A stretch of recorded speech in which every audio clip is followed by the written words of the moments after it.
What's up, Variant Nation? Back in June, Robert Kirkman and Skybound Entertainment released the first issue of an unknown comic series called Void Rivals, which to everyone's shock turned out to be the launch title for our brand new Energon verse, where the worlds of Transformers and G.I. Joe will be merged into one shared universe, while simultaneously introducing new characters and mythos to those worlds. Void Rivals was then followed by a brand new Transformers book, which is about to drop its second issue, and we'll soon be getting the first G.I. Joe titles, with the Duke series landing in late December and Cobra Commander coming in January 2024. Now, this isn't the first time Transformers and G.I. Joe have shared the same space, but the way this new story in Energon verse was just dropped on everyone out of the blue has been so smart, and more importantly, the stories have been great so far. In fact, our boy Eris was the moderator for the Transformers and G.I. Joe Welcome to the Energon Universe panel at New York Comic Con a few weeks ago, with the creators and writers detailing some pretty epic plans for 2024. So we'll continue to bring you guys the story as it unfolds. But before we dive into issues 3 through 5 of Void Rivals, which is what you're here for, you need to know that we've already covered the first 2 issues in this video right here. So if you aren't up to speed, watch that one first. All right, let's kick this pig. Issue 3 picks up with Darok and Salila captured by the Skuxoid. For those who may not know who they are, the Skuxoids are formidable reptilian bounty hunters from G1 Transformers stories. Anyway, Darok and Salila are not going down without a fight and start attacking the Skuxoid. Then the Skuxoid says, "Whoa, you're fast. Fine, maybe I'll release you, but I'm keeping the ship." Salila then uses her staff to take down the bounty hunter as she and Darok start running, with Darok saying that is not a pilot weapon. What he means by that is that she had told him previously that she was a pilot, but she runs away saying, "I'm no mere pilot." The Skuxoid, while shooting at them, then says, "I'm just trying to earn a living. I've got a wife and kids to worry about. Come back, you're adrift. Being turned in for a bounty has to be better than being stranded in deep space." But of course they ignore him and keep running, with the Skuxoid saying, "No? Okay, I'm not gonna chase you. Joke's on you anyway. I'm not the most dangerous thing on this ship." Darok and Salila continue running, with her saying, "This vessel is enormous." And Derek responds, "Yeah, lots of places for us to hide. Well, maybe we should find some food first." Salila starts walking very stealthily, with Darok saying, "No mere pilot, huh? Care to expand on that?" She tells him no, and he says, "After everything, you still don't trust me?" And Salila says, "It was an important mission. I've already told you how dire things are for my people. They sent someone who wouldn't fail. Lots of good that did them." Darok then says, "Careful, I don't think we need to be advertising our location," as she hits a wall out of frustration. A door then opens, releasing a giant mechanical scorpion called Scorpia. And of course, it instantly starts attacking them. Salila, being no mere pilot and clearly a fantastic warrior, starts taking the thing on by herself, while Darok, the best pilot of his race, uses Handroid, the robot on his hand, to shut the door while she tries to push it back in. She ultimately forces the beast back inside, with the door closing on one of its legs and claws. Darok then finds another door, and Salila says, "Open it. It can't be worse than the big monster," so he does with his Handroid.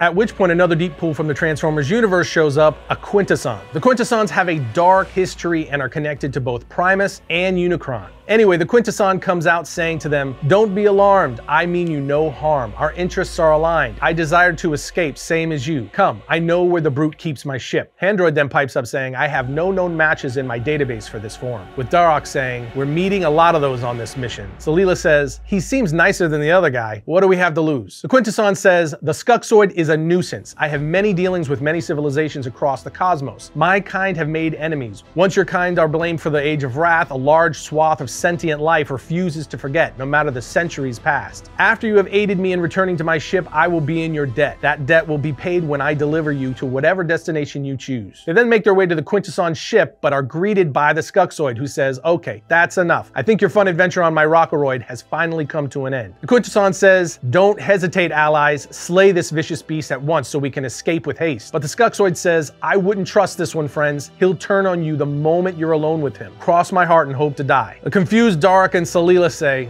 "Friends," he says, "releasing that creature gave me more than enough time to cross-check you in my database. There's not a single system with a bounty on you, unlike this Quintesson. I only hurt people if I'm paid to. You're worthless to me. You're free to go. In fact, I'll make you a deal. That excuse for a ship I rescued you from is made of a rare alloy that almost matches exactly what my friend was looking for. I'll trade you this ship for yours, and it's faster. All you gotta do is give me the Quintesson." So Darok and Salila see this as a good deal, make the trade, and start heading back to their home, aka the Ring. But Salila asks, how do you plan on handling things when we're back? And she's asking this because in the previous 2 issues, they had just discovered that both of their races are basically the same, but for some reason, it's been kept a secret from them for decades. And during that time, the 2 races have been at endless war with one another. So Daruk says, my father is a lot of things, but he'll listen. I plan to go straight to him with this. He'll know what to do, assuming he wants to see me. Salila then tells him, we need to tread carefully. Someone on both sides is keeping the secret for a reason. I like the idea of bringing peace to our people as much as you do, but some may not want that. So Derek replies, when this news gets out, those people won't be very popular, I guess. Honestly, Salila, is that your thing, worrying? I'll be cautious, of course, but come on, look how well we're getting along. Let's be excited for everyone else to start living this way. But she ignores him, saying, we're about 3 hours away. How do you want to handle our arrival? He says, the only way that makes sense to me is to load up into escape pods and go to our respective halves of the ring. Leave the ship adrift. Either of us showing up with the other is just going to complicate things. Salila says, yes, agreed. Then as they approach the ring, they both gear up and he says, good luck down there. She says, no, good luck to you, as she electrocutes him with her staff, saying, you'll need it more than me. She looks down at him saying, I'm sorry. And with that betrayal, issue 3 comes to an end. But before we get into issue 4, I've got a question. Which camp do you fall in? Boxers or briefs? Either way, today's sponsor PSD has got you covered, literally. PSD is a premium underwear and apparel company, and they're launching their first ever Marvel collection featuring 7 different limited edition designs that highlight some of the most iconic Marvel characters. And they come in styles for both men and women. Look, let's face it, sometimes you gotta spice up your underdraws. So our friends at PSD created some nether region covers with some of our favorite Marvel characters. I'm talking ultra comfortable underwear featuring the Wall Crawler, Hulk Smash, Thor, and the Avengers. PSD underwear is made from premium materials built to be supportive without being restrictive, and they allow for awesome breathability so you're comfortable all day long. PSD is also known for their durability and quality, which holds up wash after wash, so it retains its shape, support, and structure to keep your man-berries or lady bits properly stowed. The collection is only available at psd.com/Marvel, so snag yours today and make your unmentionables both snug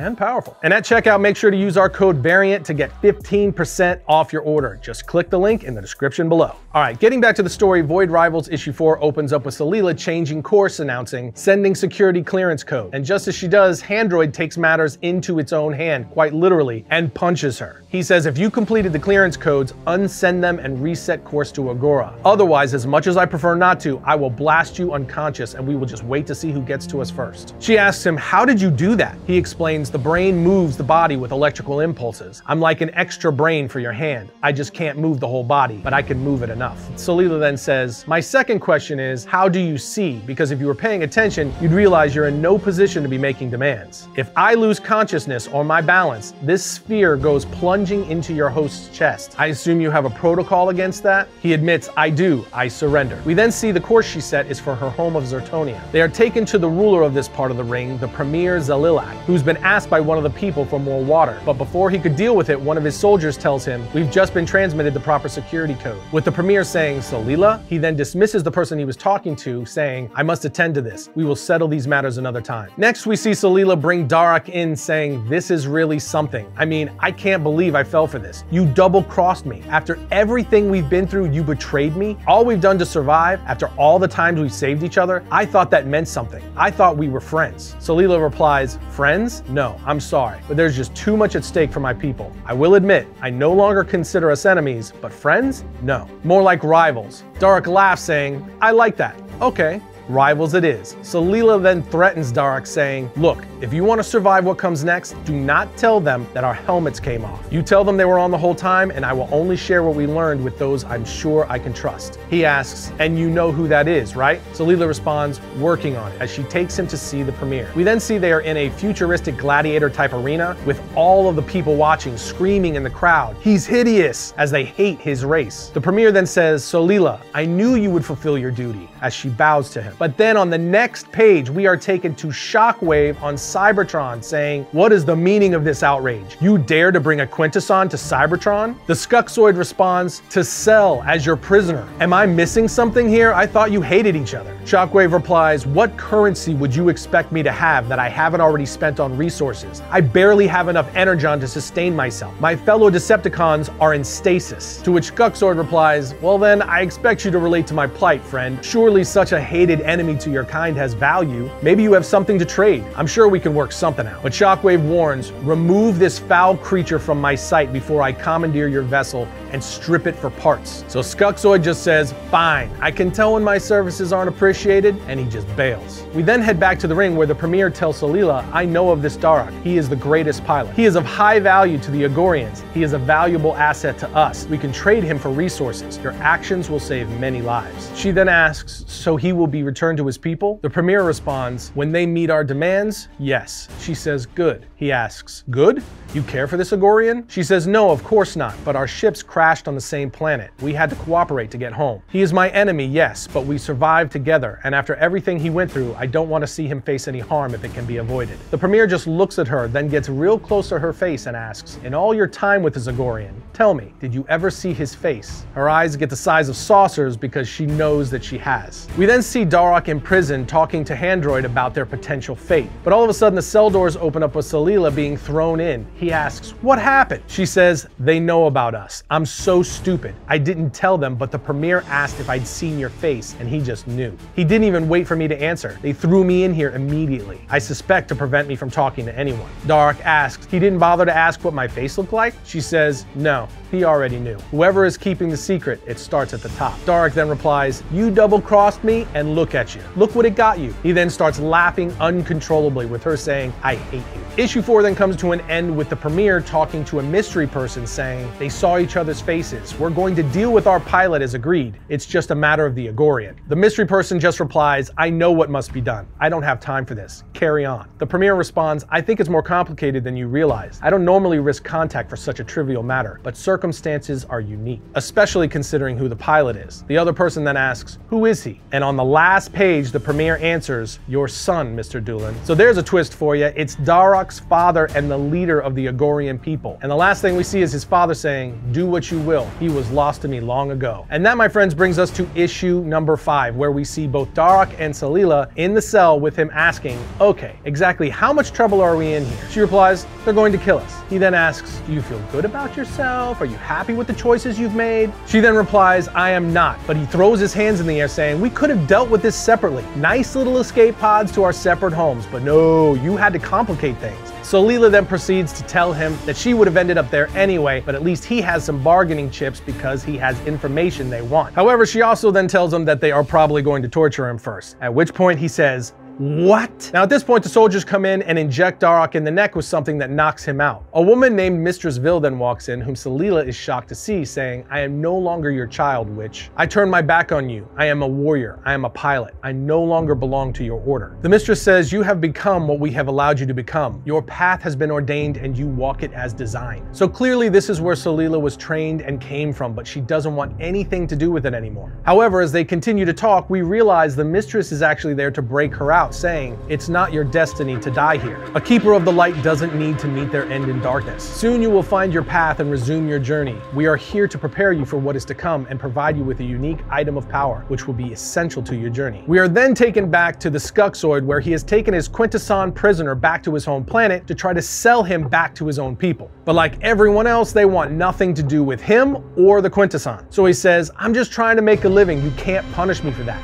Please. But then the Quintessons just imprison him for his annoyance. And as he's being taken away, he blurts out, I have a new ship, Agorian and Zertonian origin. Rare metals not seen in this quadrant. The Quintessons say, stop, did you say Zertonian? Next we are taken back to Darok, who is being tortured for information, but he will not break. His torturer then says, I'll be back for another round later. And when he leaves, a little boy with Darok's gear comes to break him out. At first he thinks he's hallucinating, but the boy is real. He gives him his gear and shows him the way out. They then enter hidden passages, finally making their way to some sort of Zertonian resistance. But when Darok asks if this was some kind of resistance, they say something like that. We call ourselves unifiers. We strive to break this manufactured conflict between our people and bring the two halves of the sacred ring together. My name is Canella. I need you to trust me, Darok. He then tells them, look, if you want my help, you're gonna have to break Salila out as well. Canella says, are you serious? Didn't she betray you already? She's the reason you were tortured. He answers, look, it's complicated. Whatever it is you want, no Salila, no deal. She then gets in his face saying, oh, so you have no clue who she really is, do you?